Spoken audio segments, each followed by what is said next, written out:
this video, I will share with you 5 most striking features of iOS 16 that will prove to be very beneficial for you.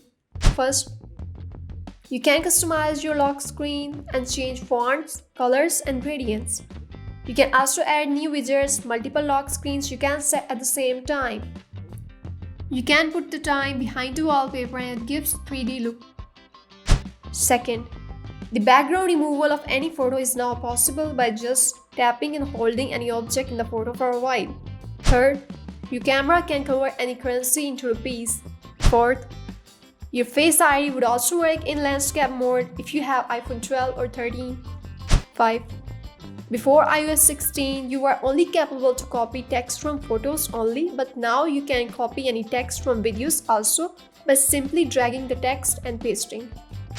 Share this video with your friends, and if you haven't subscribed our channel, do subscribe our channel and double tap the video to like.